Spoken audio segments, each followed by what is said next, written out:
16 श्राद्ध आ गए। ये 16 श्राद्ध की कथा है, कभी नहीं सुनी हो जिंदगी में तो याद रखना है। श्राद्ध में इसको एक बार वाचन करना चाहिए। अब श्राद्ध का दिन था, पिताजी की तिथि आ गई। पिताजी की तिथि आई, इतने में धर्म पत्नी मठा की पत्नी ने सोचा कि बहुत दिन हो गए, परिवार वाले तो हमारे आ ही नहीं रहे, और ना परिवार वाले आते ना कोई हमारे यहाँ आता, और हमारे इतनी दौलत इतना सारा सामान कोई देखता ही नहीं हमारे को, अब करें क्या। तो मठा की पत्नी ने मठा से कहा एक काम करें, अपन पिताजी का श्राद्ध करते। मठा ने कहा कर लो, पर मठा बोला श्राद्ध करेंगे तो खर्चा बहुत होगा। पत्नी बोली तुम हमेशा खर्चे करो तेरे ना, इतना सारा सामान बनाया, गाड़ी बंगला जमीन जायदाद, ये देखेंगे कब लोग आके, तो अपन तो खर्चा, तो फिर खाना कौन बनाएगा इतना सारा, बर्तन कौन मांजेगा, नौकरों का बुलाओ बर्तन मांजे, उनको पैसा दो, खाना बनाने वाले को पैसा दो।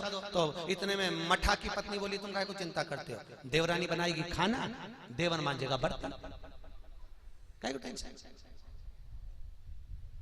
कितने पंडित बुलाना है, तो मठा की पत्नी बोली पंडित, पंडित को बुलाने का जरूरत है, तो कि श्राद्ध तो ब्राह्मण को जिमाना पड़ेगा ना। पत्नी बोली हाँ, ब्राह्मणों तो इतना खाता पीता रहे, उनको जिमाने से कौन सा फायदा, मैं अपने मायके वालों को बुला लूंगी, अपने मायके वाले। और सुनो, तुम्हारे भी दो चार जो पहचान वाले मित्र हो उनको बुला लेना, उनको बुलाइए। मैं अपने मायके वालों को बुलाती हूं, तुम अपने मित्रों को बुलाओ। निमंत्रण दिया गया, उससे पहले मठा ने कहा पहले जाके देवर देवरानी से तो पूछ ले, बना लेंगे नहीं तो नाक कट जाए। पहुंची मठा की पत्नी देवरानी के घर पर, आवाज लगाई जेठाजी ओ देवर लाला। देवर बाहर निकल कर आए, भाभी आओ अंदर बैठो।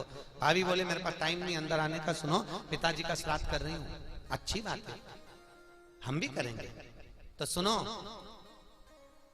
देवरानी को आकर भोजन बनाना है, और तुम्हें झूठे बस से हम भी पिताजी का श्राद्ध कर लें, हम भी कुछ खिला दें।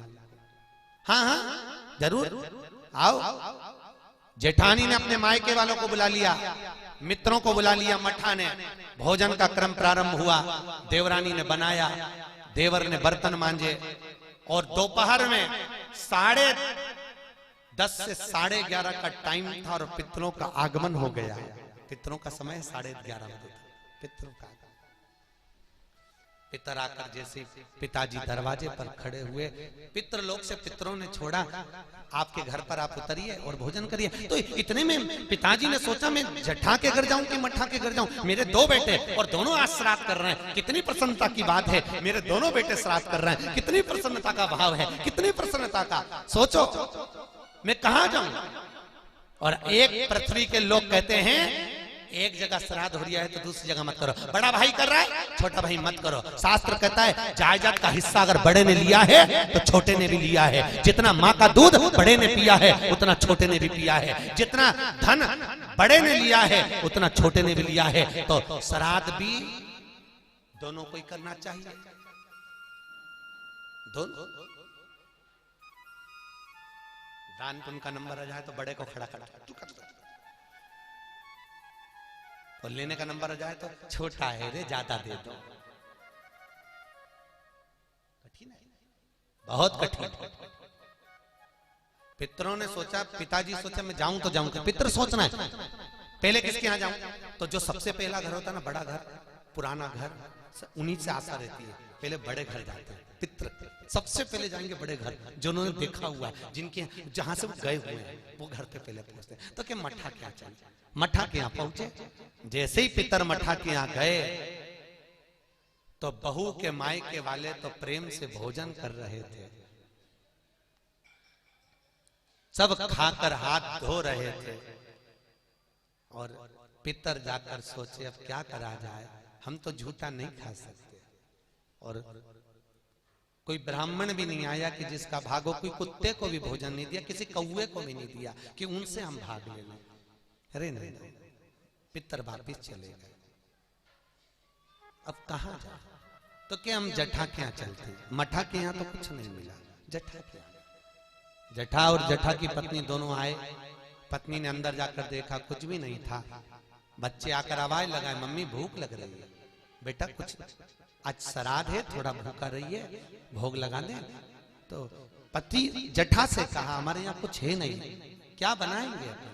पितरों को भोग लगाना है, कुछ है नहीं।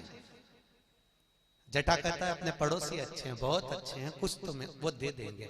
गए, उनके यहाँ गाय थी, निवेदन करा, थोड़ा सा एक कटोरी में दूध दे दीजिए और थोड़ा सा गुड़ डाल दीजिए, हम हमारे पितरों को भोग लगा देंगे, आज श्राद्ध है हमारे पिता का। पड़ोसी ने कहा, काय को दूध लेकर जा रहे हो?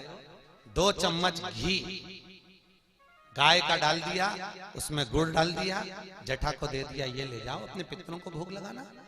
जठा ने ले जाकर, भोजन तो ब्राह्मण को करा नहीं सकता क्योंकि धन नहीं है, ना अन्न है, बच्चे भी 3 दिन के भूखे थे।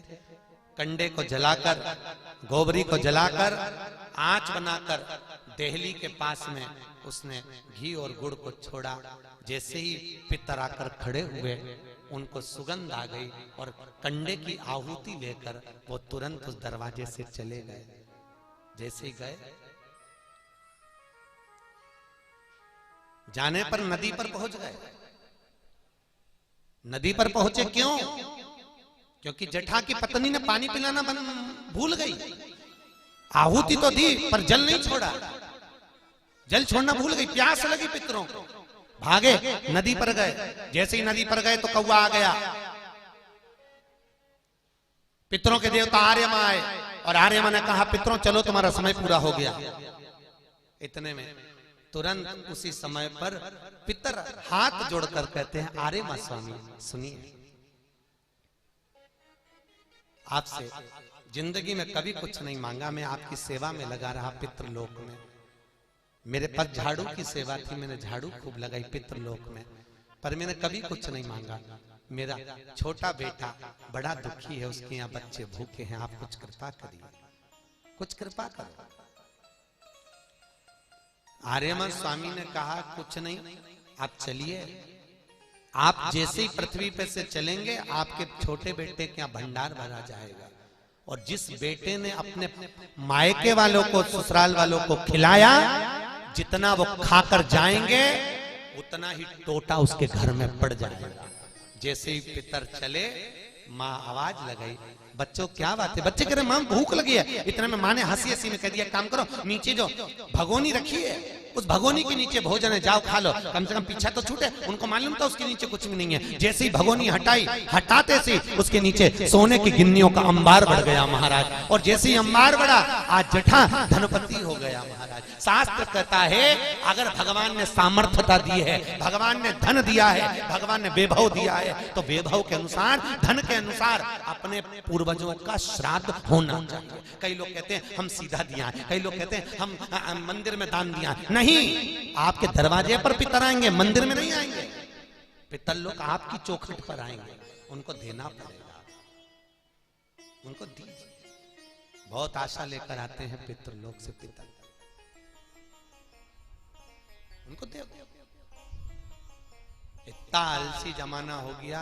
शास्त्र कहता है 100 ब्राह्मण मत जिमाओ, किसी को मत जिमाओ, पर एक जिमाओ, पर प्रेम से जिमाओ, भावपूर्ण जिमाओ। लीजिए, पाइए, आप लीजिए, आप ग्रहण करिए, उसमें सुख की अनुभूति।